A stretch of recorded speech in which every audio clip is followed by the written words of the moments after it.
Assalamu alaikum everyone. In this lecture we are going to continue our discussion on recursion. So we're going to look at the following topics. Most of them are types of recursion. So we have what is called tail recursion, non-tail recursion, indirect recursion, and nested recursion. We will also study when recursion is said to be excessive and therefore it's better to avoid it in that case. And finally, we will look at backtracking, which is another very important application of recursion, especially in AI applications or in gaming programs. Okay. Let's start with the first one, tail recursion. A recursion is said to be tail if there is only one recursive call at the very end of the method. Okay, this is an example.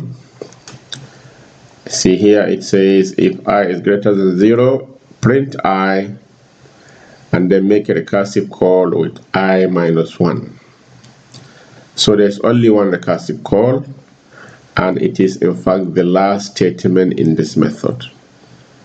And therefore this recursion is said to be tail recursion. Okay. Compare that with this example. Here there is a call at the end of the method, a recursive call at the end. But it is not the only call. There's another call here. So this is not a tail recursive method. It is actually non-tail. Okay, we shall come to non-tail later after discussing tail recursion.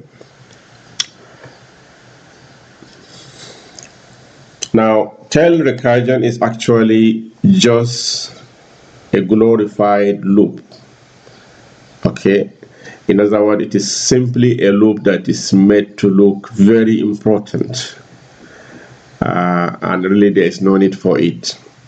It can be easily replaced by a loop without losing much of the advantages that we discussed of recursion.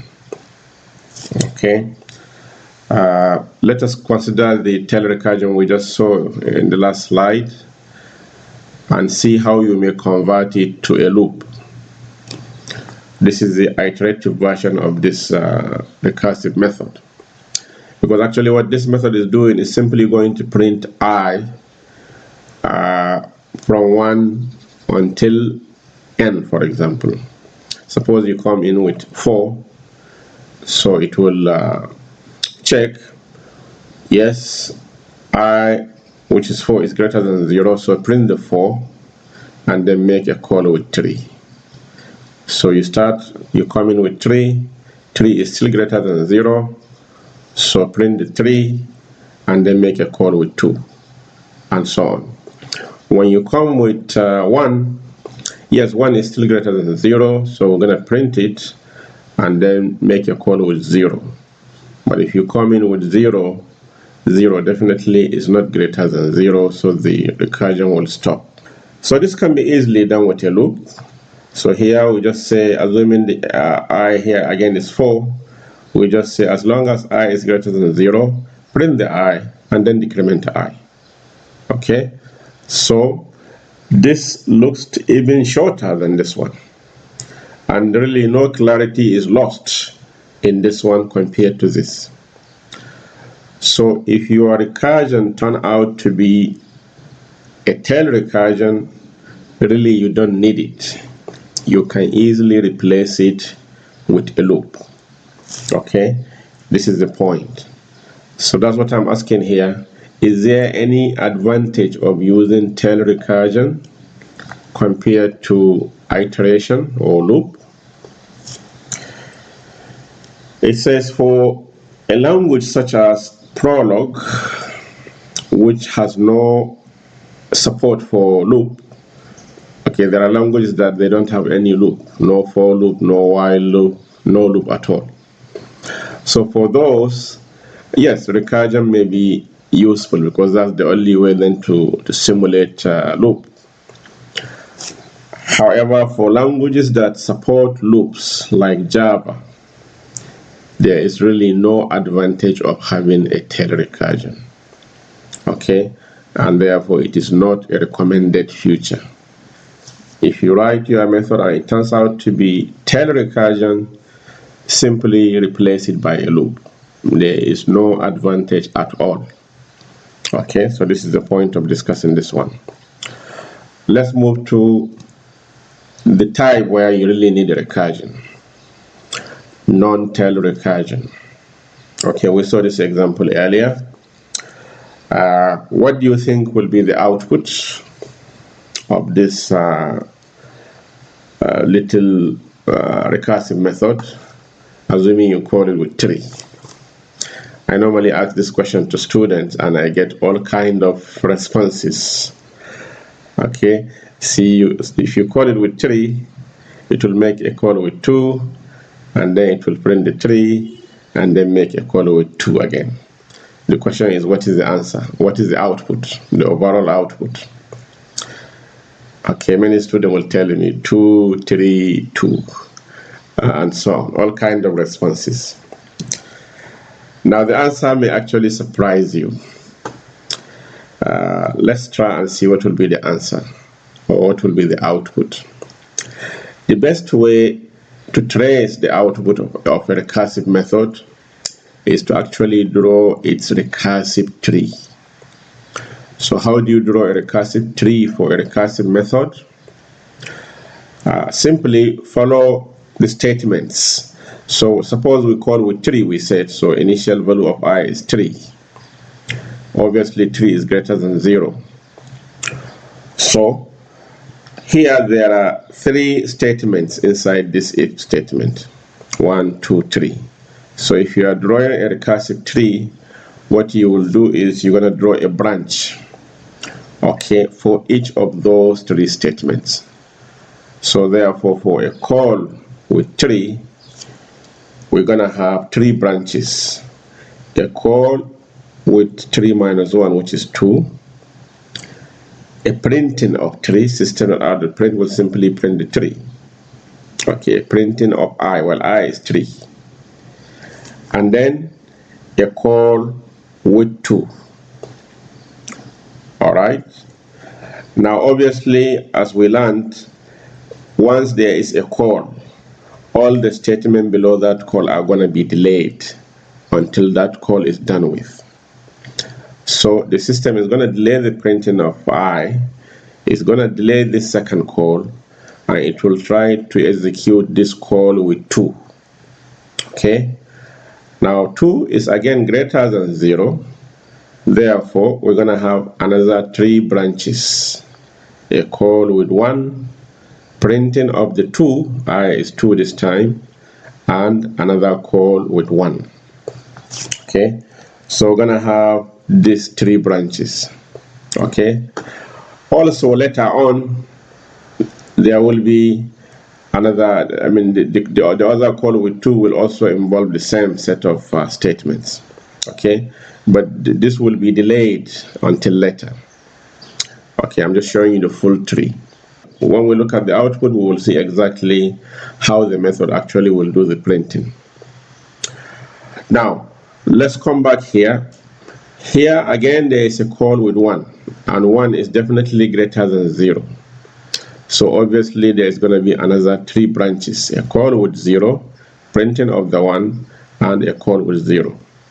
Each of these call with 1 will involve those 3 branches.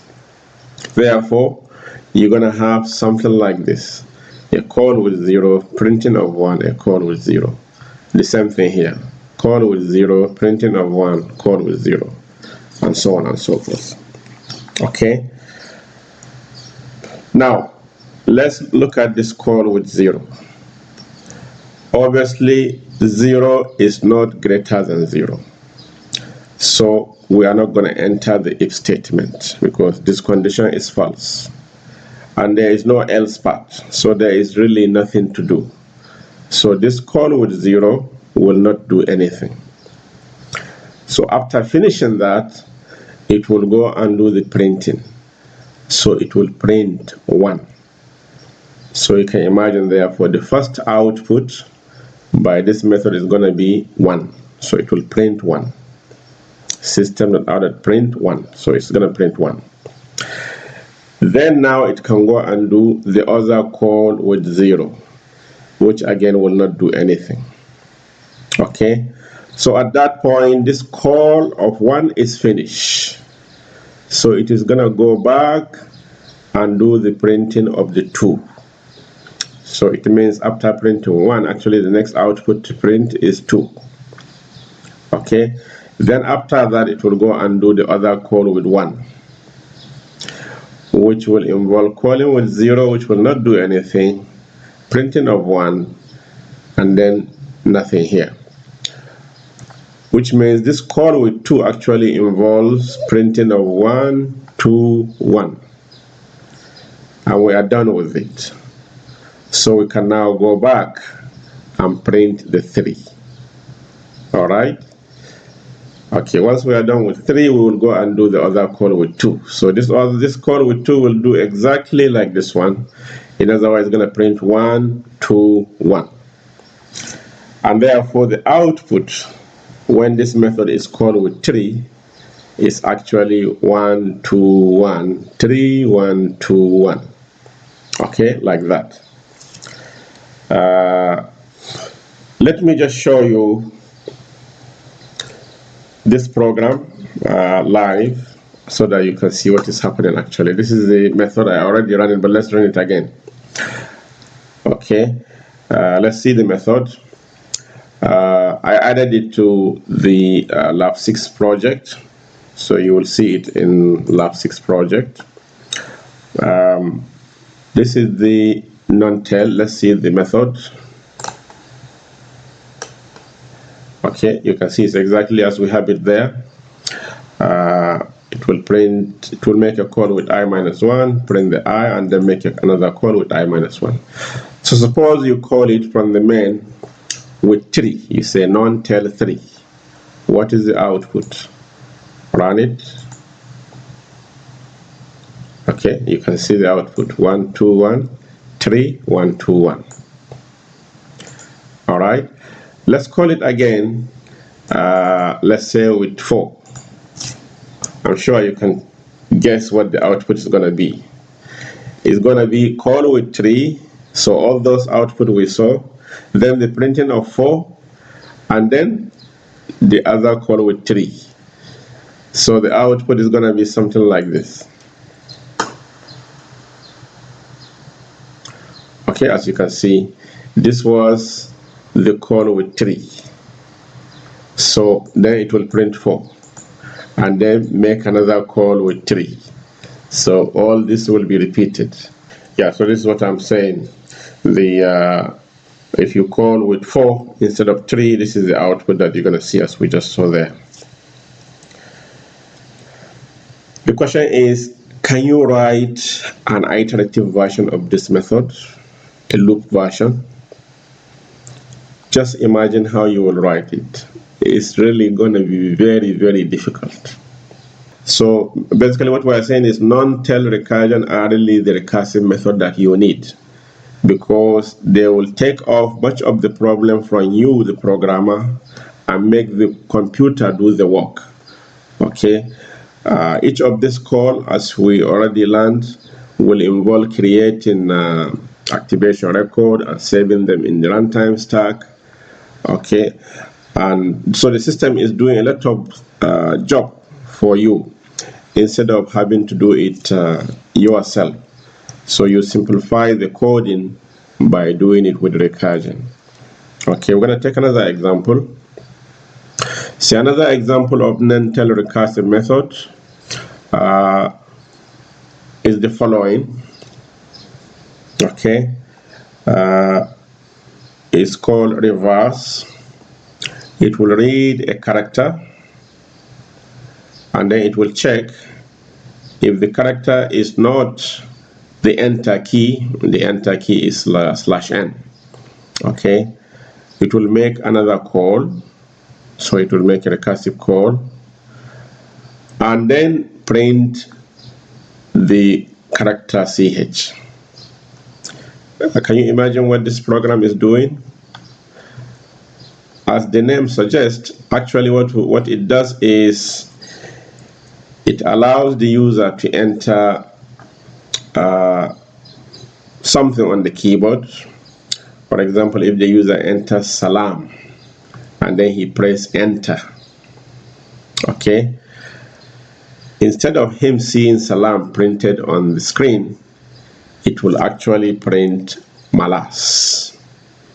So he types salam and press enter, and then he will see malas. How is it doing it? Okay, basically what happened here, you see, here the system reads the first character that the user enters, which is this S, and then it will check, is that S equal to the enter key? Obviously it's not equal to the enter character, so it will delay the printing of that character. The system will automatically delay printing this character in the runtime stack and make another call instead. So this another call is going to read another character from the user. So it's going to read A. Again, A is not enter, so it's going to delay printing it. So you can imagine now in the stack, we have S at the very bottom. Now we have A on top of it. Okay, then go and get another character because we're going to make another call. So it will get the L. Since L is not enter key, it's not going to be printed yet. It will just be put in the stack. And another call, like that. So until when we reach the enter key, at that point you can imagine M will be the one at the top of the stack. So when we reach the enter key, we will not enter the if statement, which means that particular call will finish. So it will now go back to the stack and see that it still has to print M from the top of the stack. So it will print M, then it will get A and print it, L, A and S, like that. So it will complete all those previous calls that were delayed. What was delayed was the printing. Okay, so this is how the output will turn out to be malas. Okay, very interesting method. This is the recursive tree of that method, just to show you how it will actually work. This is from the book, but here the assumption is the user will enter A, B, C and press enter. So you can see that A will be delayed, printing of A will be delayed. It will go and get B. Since B is not enter, it will also be delayed by putting it in the runtime stack. Okay, and then make another call which will get C. Printing of C again will be delayed. It will go and read another character. This time it will read the enter key, and that will stop the recursion. So therefore it will now bring out the output. It will print the C, it will print the B, and it will print the A. So we have the output to be CBA. This is the idea. Okay, so the point is non-tail recursion actually does a lot of job for you as the programmer, and it can therefore simplify your coding. I should emphasize, Shabab, that actually although this code looks good and it will work in C language, it will not actually work in Java. Because in Java we don't have a method get character. In C there is get char that will read one character, okay, from the user, but in Java there is no such method. We have to read a whole string, not character by character. So actually the book provided this example because the author produced the same book in C language, and then it produces another one in Java. and he used the same example in both. Well, actually, this will not work in Java, but at least gives you an idea of how non-tail recursive methods they work. Okay, they delay things in the stack, and that is what will help you to make your code simpler. Okay, this is the iterative version of that method. So again, this will also really not work in Java, but it will work in C. But what is important is the idea. Okay, the point is, if you have to convert that recursive method to loop, you definitely need a stack. So here you create a stack. Okay, so when you read a character, if it is not enter, you're going to push it in the stack and then go and get another one. If it is not enter, push it in the stack and go and get another one. So when you reach enter, this while loop will stop. So what you now do is bring out the characters that you entered in your stack and print them out. So here I say, well, the stack is not empty, stack.pop and print. Okay, so what we are saying is, one way or the other, transformation of recursion or converting recursion into iteration usually involves explicit handling of a stack. You have to create a stack and do the delaying yourself, whereas the recursive one, that aspect will be handled by the system, which relieves you from coding that aspect in the program, making your program not only shorter but actually easier to code. This is the most important thing. So non-tail recursion actually is the real thing, and it is the one that helps you to implement programs that look very difficult. If you are to do them with loop, they become very easy with recursion. Okay, it says here that furthermore, in addition to you handling the stack yourself, the conversion from recursion to iterative will involve diminishing the clarity of your program. So the program becomes less clearer. Just compare this code with the recursive version. You will see that the recursive version is much easier to understand. It's much clearer than this one. Obviously, it is also shorter than this one. So the brevity is lost. The brevity of the code is lost if you have to convert it to iteration. All right. Okay, so that's about tail and non-tail. Next type of recursion is indirect recursion. So here again, the point is for you to just be aware that there is a type of recursion called indirect recursion. We're not going to ask you to be writing indirect recursive methods, just to be aware that they exist and know what they mean. Okay, so what is an indirect recursion? A method X is said to be indirectly recursive if it contains a call to another method, not itself, a call to another method, but that method in turn will call the X back. Okay, so in that case, X is said to be indirectly recursive. In fact, the two methods are said to be mutually recursive. So a method A doesn't call itself, but it calls B. But B calls A. Okay, so these two methods are said to be mutually recursive, or each one of them is said to be an indirect recursive method. Okay, let's see an example. Consider these two methods, is even and is odd. Okay, so a method to check whether a number n is even.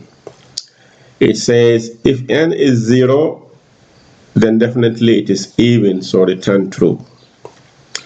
Otherwise, it is even if n minus 1 is odd. Okay, so notice there is no call to is even within this method, but there is a call to is odd. So if you give it a number like 5, or let's say 4, so it will say, well, 4 it definitely is not 0, so it's gonna be even if 3 is odd. So it's calling the method is odd, giving it 3 to check whether 3 is odd.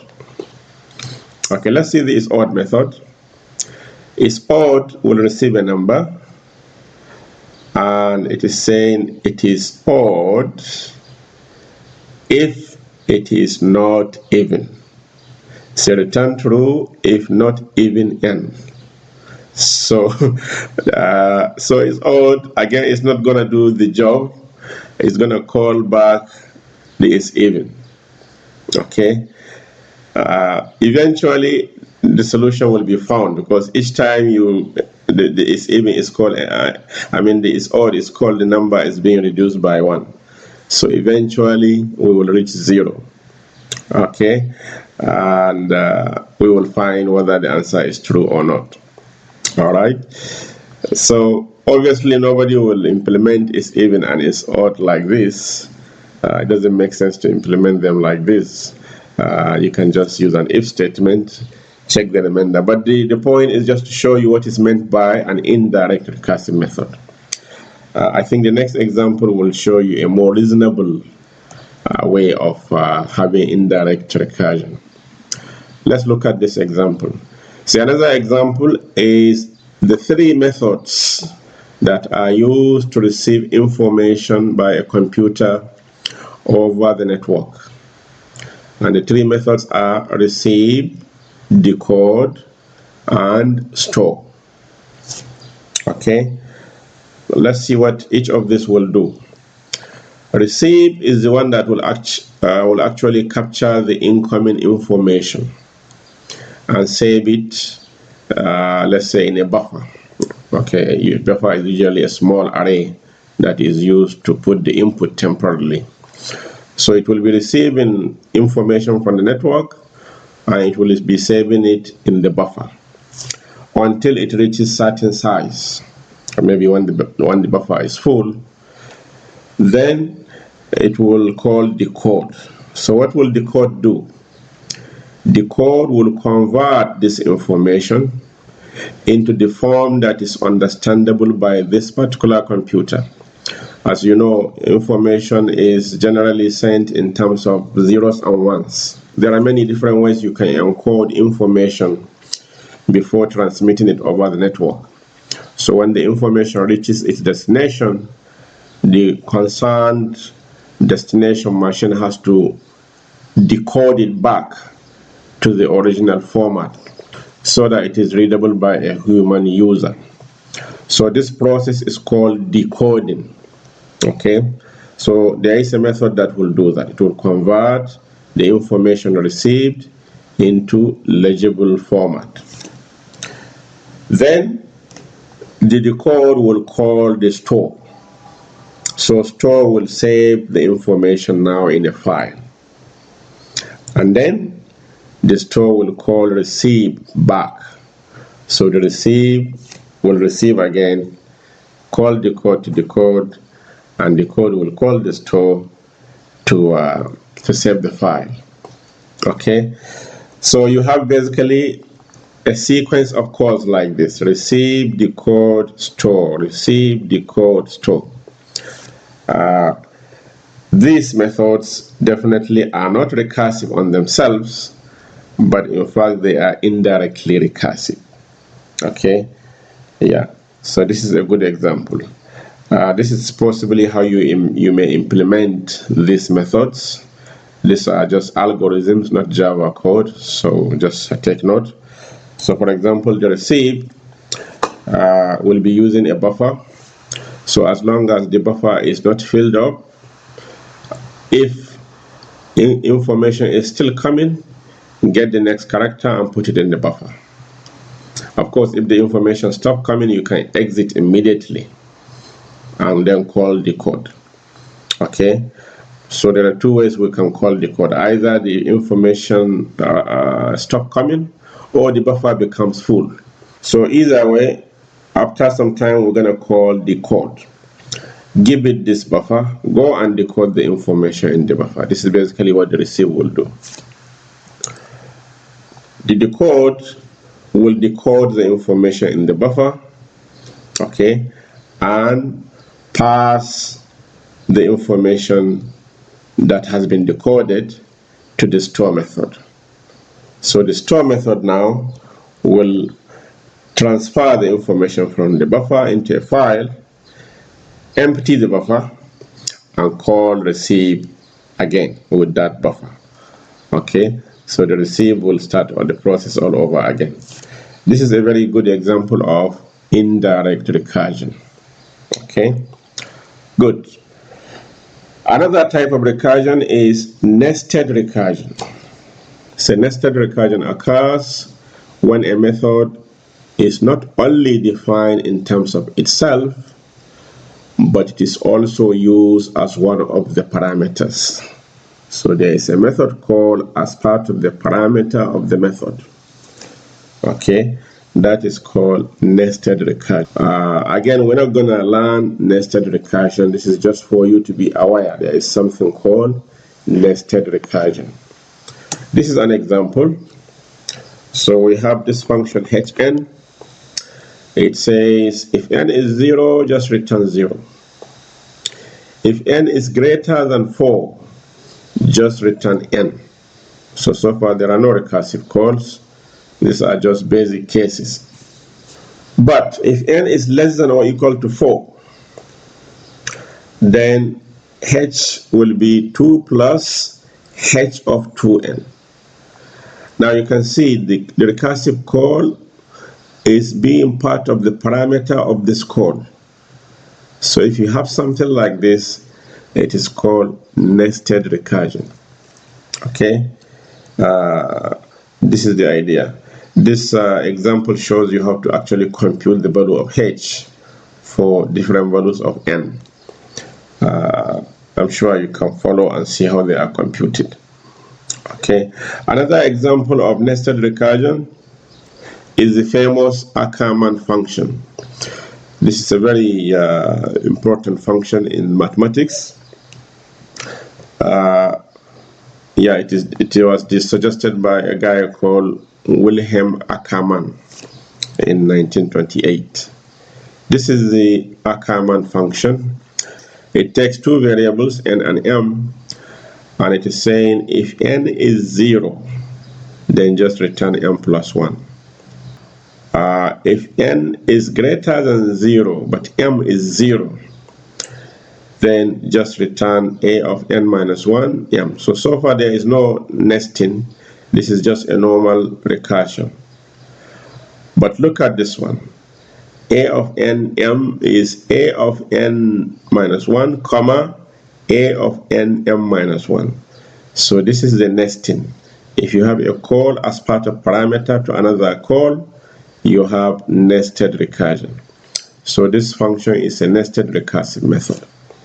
Okay, mathematicians are very interested in this function because they say it grows so fast that it cannot be represented by a formula that uses normal arithmetical operations such as addition, multiplication, or even exponentiation.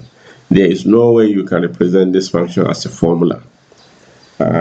So this is another example of nested recursion. The next thing we're going to look at is excessive recursion.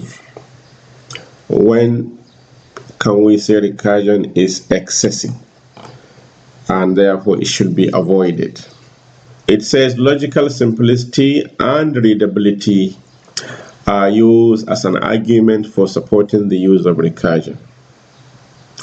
The price, of course, is slowing down the execution time, and storing more things on the runtime stack, okay, than required by normal non-recursive approach.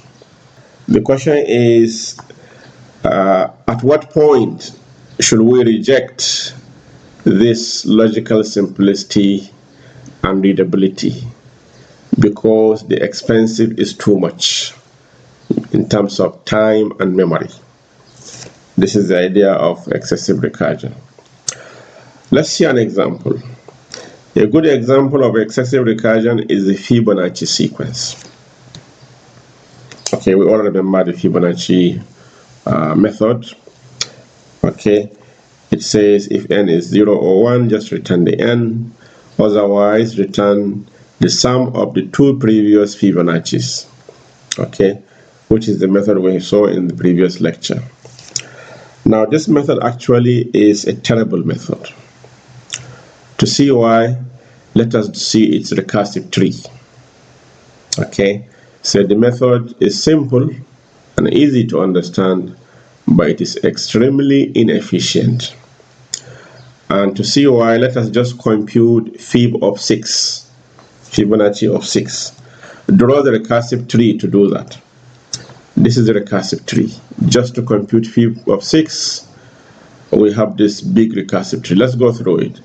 To compute Fib of 6, obviously we have to compute Fib of 4 plus Fib of 5. Similarly, Fib of 4 will require Fib of 2 plus Fib of 3. Fib of 5 will require Fib of 3 plus Fib of 4. And so on and so forth. Can you observe anything in this tree? Definitely it is obvious that there is a lot of repetition in this tree. Methods are being called with the same value repetitively. For example, see f of 4 is called 1, 2 times. What about f of 3? 1, 2, 3 times. What about f of 2? 1, 2, 3, 4, 5. And so on and so forth. F of 1 definitely, and f of 0 will be even more. The question is, why do we have to keep repeating this call? If we call a function one time and you know the value, why do you have to call it again? The problem is our recursion doesn't know that it computed these values before. So it keeps computing them. And this is why we have a problem. Now, to examine this problem in more detail, let's see the statistics if we call Fib with different values of n. Okay, it says Fib of n plus 1 minus 1 additions and 2 times Fib of n plus 1 minus 1 all plus 1 calls are required just to compute Fib of n. Okay, let me explain what this statement means. Suppose we compute Fib of n plus 1. So for example, for 6, we are talking about Fib of 7. Well, Fib of 7 is 13. Okay, for n equal to 10, we are talking about Fib of 11. Now, Fib of 11 is 89, and so on. So these are the Fib of n plus 1. Now, this statement is saying to compute Fib of n, we need this number of calls. So, for example, if Fib of n plus 1 is 13, then that minus 1 will be 12, and times 2 will be 24, plus 1 will be 25. These are the number of calls we need to compute Fib of 6. Moreover, after this call, we need to do 12 additions. To see this, let's go back to the tree and count. Are we going to get 25 calls? Okay. This is the tree. Let's count the call. 1, 2, 3, 4, 5, 6, 7, 8, 9, 10, 11, 12, 13, 14, 15, 16, 17, 18, 19, 20, 21, 22, 23, 24, 25. So you can imagine 25 calls are done just to compute fib of 6. In addition to these calls, additions are also required. After you get fib of 4 and fib of 6, you have to add them. This will take a time. Similarly, fib of 4, to compute it, we have to add fib of 2 plus fib of 3. So additions are also needed, addition operations. Okay, in this case, there will be 12 additions. Okay, this is what that table is telling us. So just to compute fib of 6, we have to make 25 calls and 12 additions. Now just increase n to 10, and you see these numbers increase even more. There will be 177 calls to compute fib of 10 and 88 additions. And just to compute fib of 30, which is relatively a small number, imagine the number of calls that are required.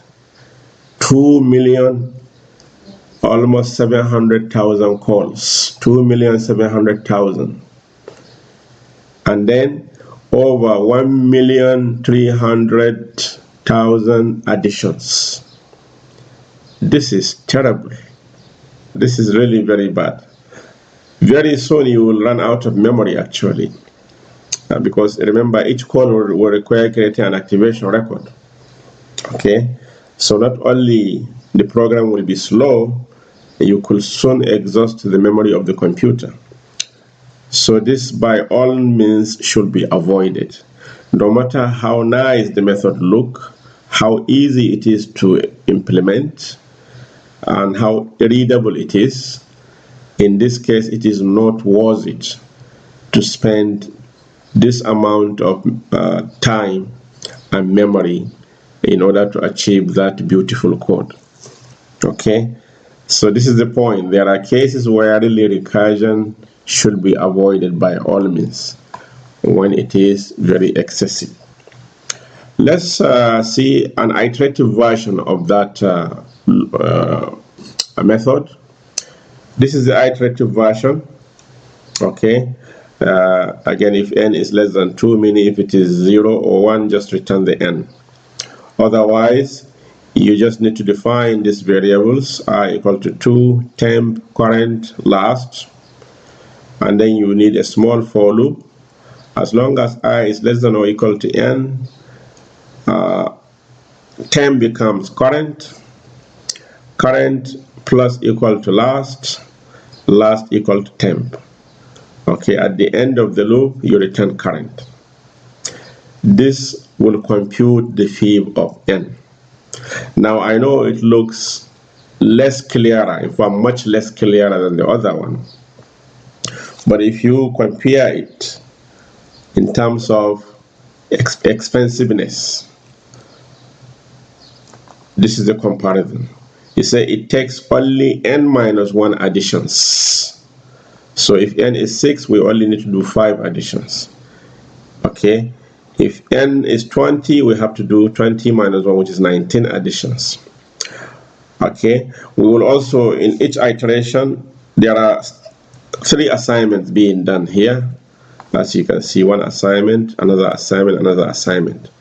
So there are 3 assignments being done in each iteration, and this is what this column is telling us. In terms of assignment, the iterative version requires this assignment. So just this assignment and this addition, and you are able to get the fib of 30. Compare that with the 2,692,000 calls that you have to make in the recursive case. Obviously, the comparison is completely different. Yani. So the iterative version is much more efficient. Even though it doesn't look good, it looks difficult to understand, but it will do the job. Okay, so in this kind of situation, please avoid the recursion. Go for the iterative version, even though it's difficult to understand the code. This is the point. The last topic we are going to learn is about backtracking. Okay, backtracking is another very important technique that is supported by recursion. It's easily achieved using recursion. In fact, it's very, very difficult to achieve it using loop. And is one of the techniques used in artificial intelligence to write programs that are intelligent. It is also the technique that is used in many games. So, knowing how to implement this technique is very important, especially for those of you who may want to be AI programmers later in your life. Okay, or game programmers. You need to learn about backtracking. So what is it? Backtracking is a technique for returning to a given position after trying other options that are unsuccessful in solving a particular problem. Okay, so as the name suggests, you backtrack. So you follow, let's say for example, you are trying to solve a maze problem. You start from one point, call it an entry point, and you're trying to follow through the maze to exit through another point. So you follow a certain path. At some point you discover that there is no way to proceed. So you have to backtrack to your previous position. See if there is another way to follow. Okay, this is basically what backtracking means. Okay, let's explain this with an example. So a good example here is a game called the 8 Queens problem. In the 8 Queens game, we have a chessboard, usually 8 by 8, so 8 squares by 8 squares, and we have 8 queens to place in this board. However, a queen cannot be placed in the same column or in the same row or in the same diagonal with another queen. Each queen is important. It has to occupy all these diagonals, all these rows, all these columns, all on its own. The question is, how can we place these 8 queens in this board such that no queen is attacking another one? Okay, the best way to solve this kind of problem is by backtracking. Okay, so you place one queen in one row, and then you try to see where can you place another queen. Okay, so you have to do that so that it doesn't attack the one you have already placed on the board. Okay, if you cannot find a position to put your queen, then you have to backtrack and change the original one to another place, and then try to put the second one in the second row where it will not attack the other one. So you continue this process until you are able to successfully place all the queens in the board. So this process of changing the previous position that you have chosen for a queen to another position is called backtracking. Okay, the second table here shows a possible solution for the problem. You can see here the 8 queens are placed, and each queen here is on its own row, its own column, its own diagonal, both the left and right diagonal. Okay, no queen is attacking another. This is the solution to the problem. And the best way to solve this is by backtracking. The following is a simple backtracking algorithm to place the 8 queens on the board. This is the algorithm, and it shows you the idea of backtracking. Okay, so the algorithm says put a queen in a particular row called row. So how do you do that? So you're going to go through the columns of that row. Say for every position column in that same row, you check if the position is available, place the queen in that position, in that column. Okay, then you check if there are more queens to be placed, meaning if row is less than 8, So we have not finished. Then do a recursive call. You see, this is the same method, so we are calling it again with row plus 1. Okay. So, but if all the 8 rows had been placed, just you stop and return success. It says remove the queen from the position. So we have placed a queen in a position, but somehow we were not able to achieve success. So in that case, we have to remove it from the current place. And you will see that this simple process of removal actually will allow us to go back and check another place. This is the point of backtracking. We will see a complete example so that you can see how this algorithm actually works. Okay, the following is the implementation of the algorithm, but for a small board of size 4. Notice if we use a 2D array, these are the indexes of the different cells in the board.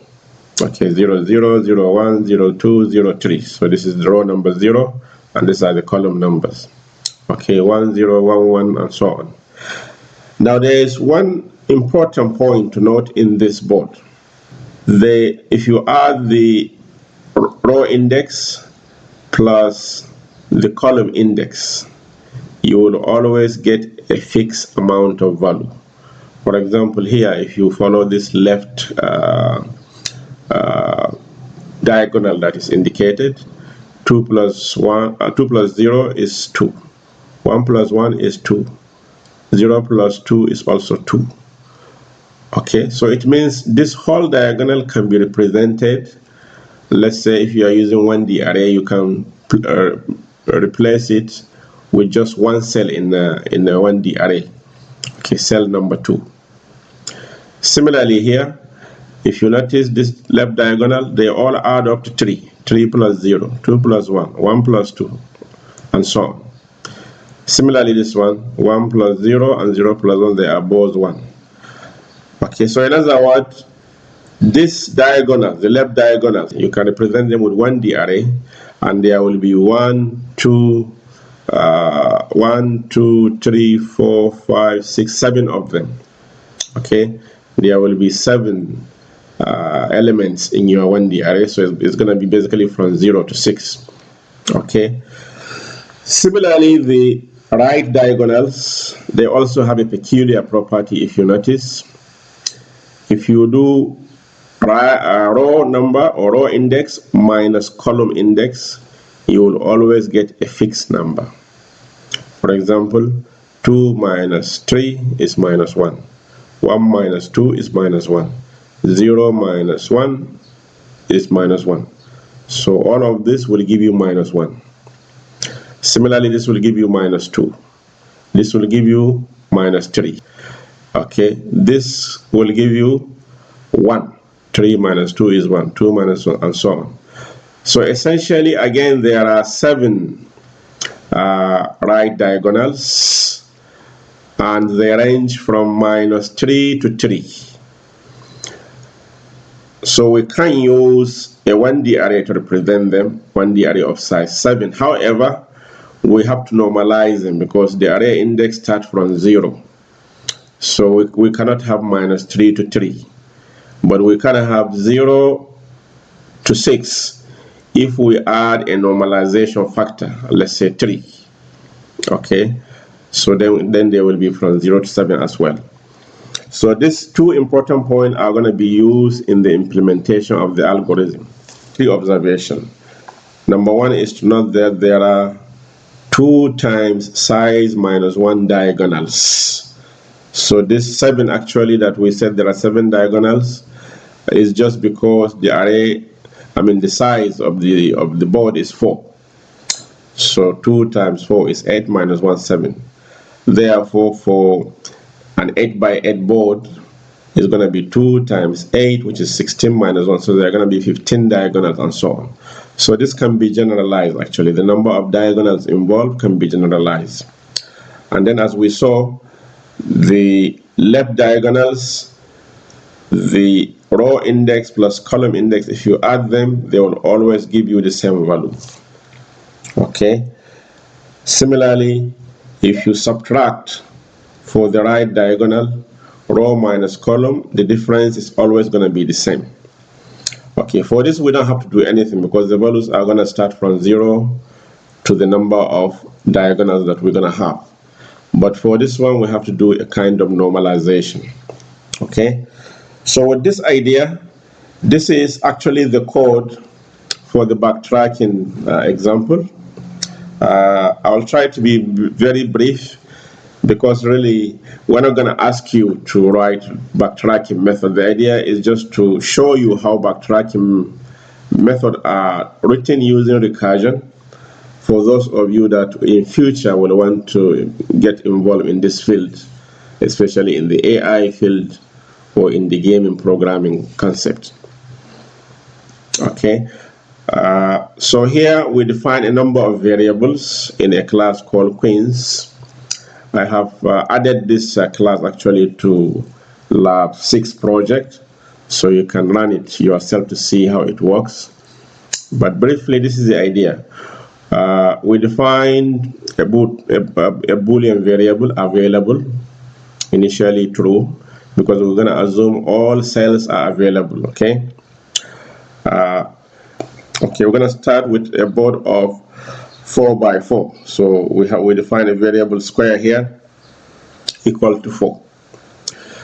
The normalization factor that we need, especially for the right diagonals, is actually the number of squares minus 1. So in the case of 4 by 4, it's going to be 4 minus 1, which is 3. So the normalization factor is 3. So you can imagine from minus 3 to 3, if you keep adding plus 3, it's going to change to from 0 to 6. That will allow us to represent the right diagonal as a 1D array. Okay, this is our output actually. It's an array which is called position in row. In other words, in which position do we place a queen in this particular row? Okay, so it's going to be a 1D array, again of size the same as the board.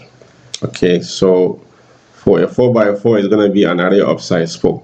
So, okay, so that for each row we need to tell which column did we place the queen. Okay, then we need another 3 1D arrays. Okay, one for the columns. Okay, and then another for the left diagonals. As we said, the number of left diagonals are square times 2 minus 1. Similarly for the right diagonal. So these are the 4 arrays we need. One for the position of the queens, and then 3 others for the column and for the 2 diagonals. Then we do some initialization. So the constructor of our class here will do the initialization. The first thing we do is we're going to set each of these position in row to be minus 1, meaning no queen has been placed yet in any column. Okay, initialize all the other 3 arrays to be available. So all the cells in the 3 arrays are available. We can initialize the column right in this loop because the size is the same. The size of the column array and this position in row, they are the same, so they can be initialized in the same for loop. Similarly for the diagonals, they have the same size, so we can initialize them. Here it says left diagonal at I becomes right diagonal at I becomes available. So all cells are available initially. All right. Now this is the real method. This is the recursive method that will be putting the queens. Okay, notice that it is putting one queen at a time. Put the queen in row number 0, put in row number 1, and so on. Okay, this will be done recursively, of course. Okay, so first we check for column from 0 until the last column. We check if the column is available and the left diagonal is available. How do we get the cell of the left diagonal? We add the row index plus column index. So if the left diagonal is available and the right diagonal is available, how do we know if the right diagonal is available? It's going to be row index minus column index plus the normalization factor. So if that cell is also available, then we can place the queen in that particular column. So position of the queen for this particular row becomes this column number. Okay, and now we have to make this column and this left diagonal and this right diagonal to be unavailable. This is what these three assignments are doing. Say column at column becomes not available, left diagonal at that position becomes not available, and right diagonal becomes not available. Okay, then we check, do we have more rows to fill? Do we have more rows to place a queen? Okay, in other words, is row less than squares minus 1? If yes, make a recursive call, but with row plus 1. Okay, the first call obviously is going to be from the main method with 0. Then, so here we are calling with 1, with 2, and so on. Okay, now in case we are done, all we have to do is print the board so that we see the output. But we want to backtrack to check for other possibilities.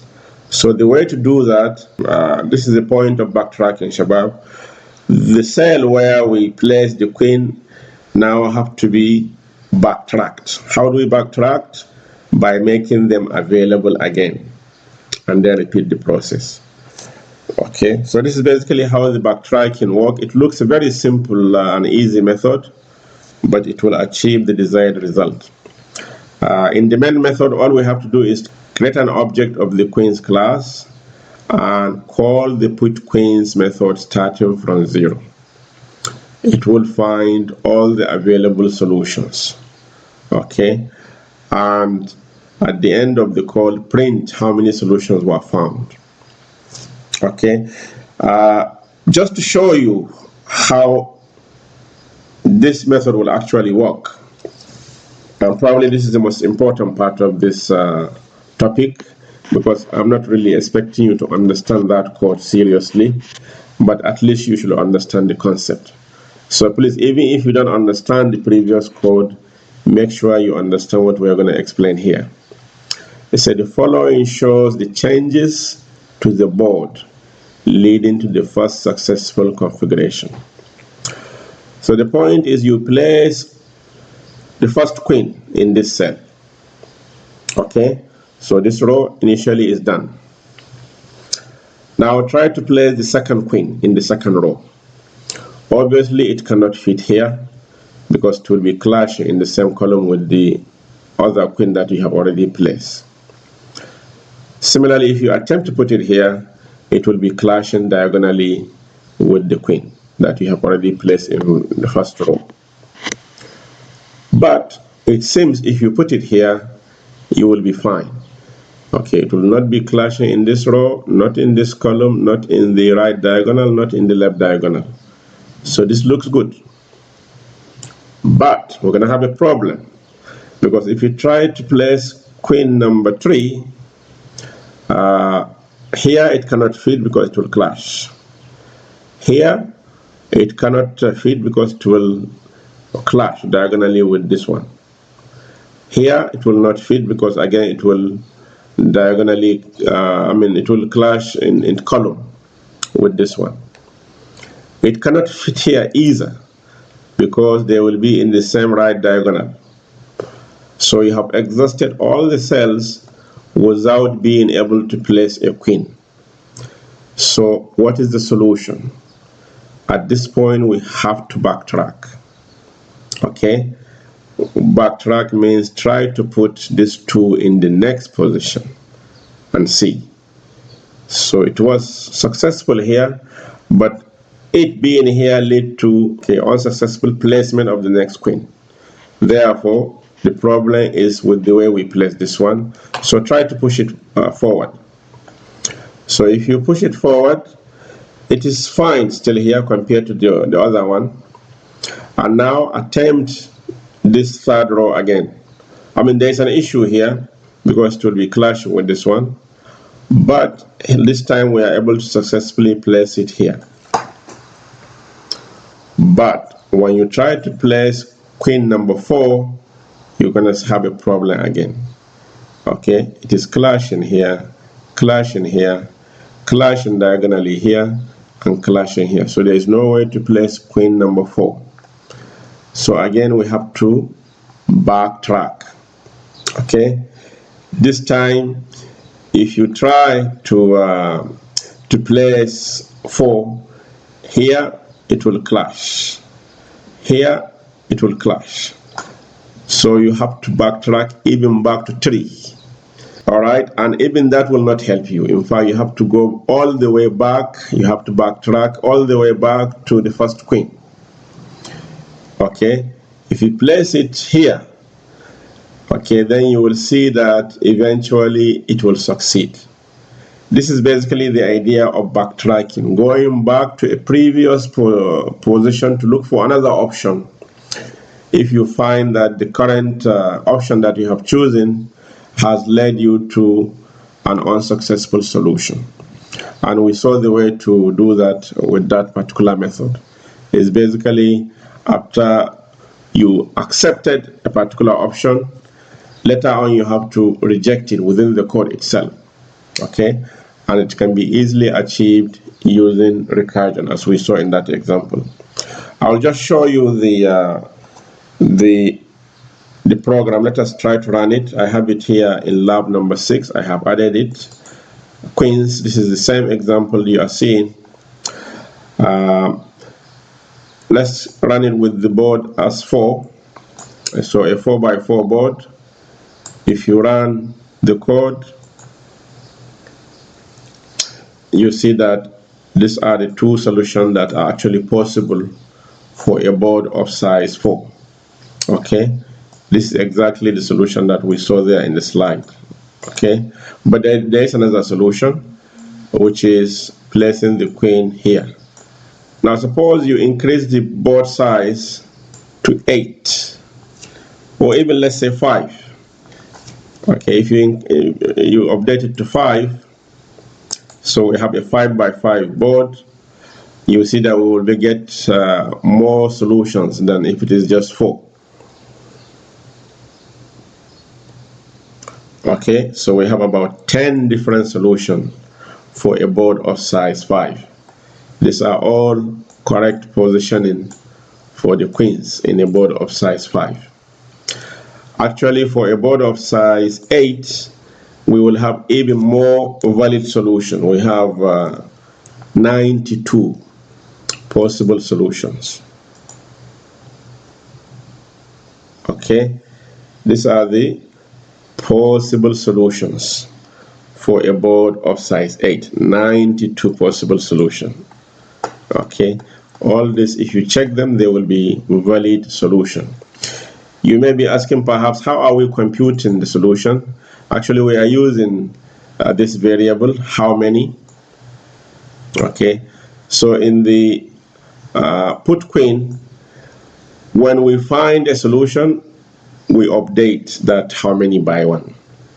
Okay, and as you can see in the main method, we are printing it. Print the how many solution found.